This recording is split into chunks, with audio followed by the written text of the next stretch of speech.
So, let's talk about a philosophy that takes a sledgehammer to everything we think we know, nihilism.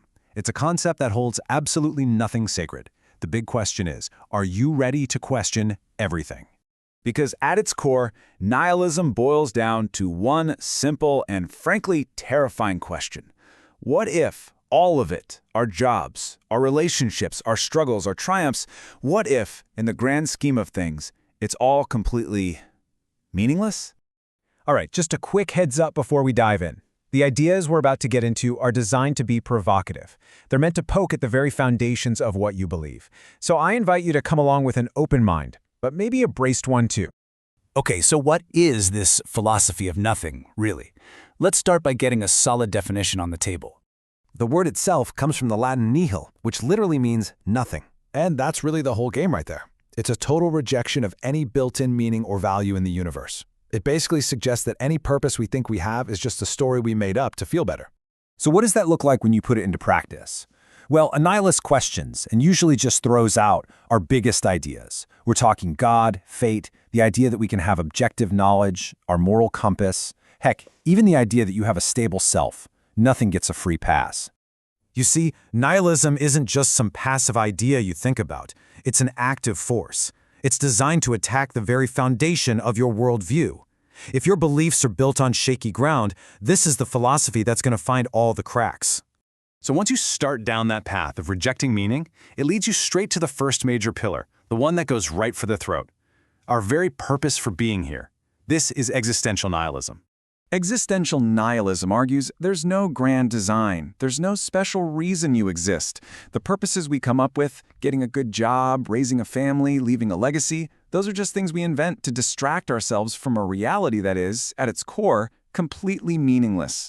And this quote, man, it just perfectly captures the idea. From the cold, vast perspective of the cosmos, the life of a human being has no more weight or importance than the life of an insect. We are, in the grand scheme of things, cosmically irrelevant. Okay, so if you start to question your purpose, it's a pretty short leap to questioning everything else. The next two targets for nihilism, what you know and what you think is right or wrong. And that brings us to this beast of a term, epistemological nihilism. Don't worry, it's simpler than it sounds. It's just a deep, deep skepticism about knowledge itself. It suggests that real, absolute truth might not even exist. And even if it does, our little human brains could never, ever grasp it. To really get this, we have to think about scale for a second.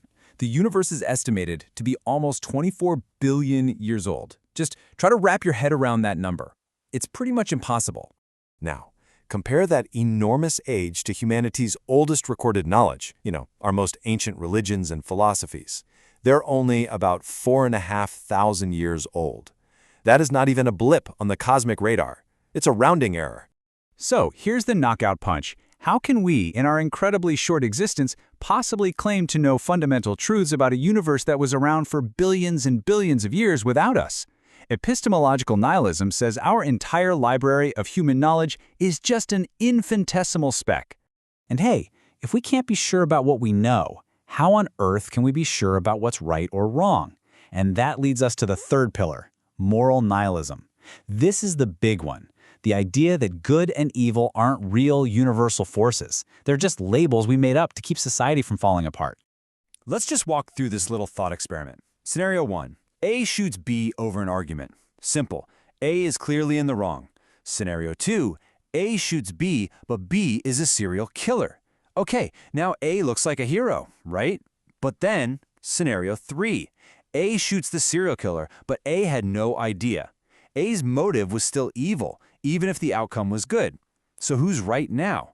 See how our sense of morality just completely shifts with a little more context? It's not absolute, it's situational. So after all that, tearing down purpose, knowledge, morality, we're basically left in this big, empty void. Sounds pretty awful, right? But what if that emptiness isn't the end? What if it's actually the beginning? This is where we get a really fascinating and unexpected twist. I mean, think about it. Believing that your life has some grand meaning comes with a lot of baggage, right? You've got the fear of failure, regrets about the past, constant anxiety about the future, social pressure. But if nothing really matters in the grand cosmic sense, all of that can just disappear. Suddenly there are no ultimate failures. There are no permanent regrets. You are totally free from the pressure to be something. This is the heart of what's called optimistic nihilism. If there's no cosmic scoreboard, if no one is keeping track, then you are absolutely free. Free to live your life exactly as you wish, simply because you want to. That's it. That's the only reason you need. But, and this is a really big but, that freedom comes at a price. To truly grab it, you first have to stare two incredibly difficult truths right in the face. Two truths that our egos are basically built to deny at all costs. First, you have to accept this deep down in your bones. You are not special. In the silent, indifferent, unimaginable vastness of the universe, your life, your thoughts, your dreams, they don't have any special status. You're a fleeting blip of cosmic dust, just like everything and everyone else. And from that first truth comes the second, and it's even harder to swallow. If you are not special, then from a cosmic perspective, you are inherently worthless.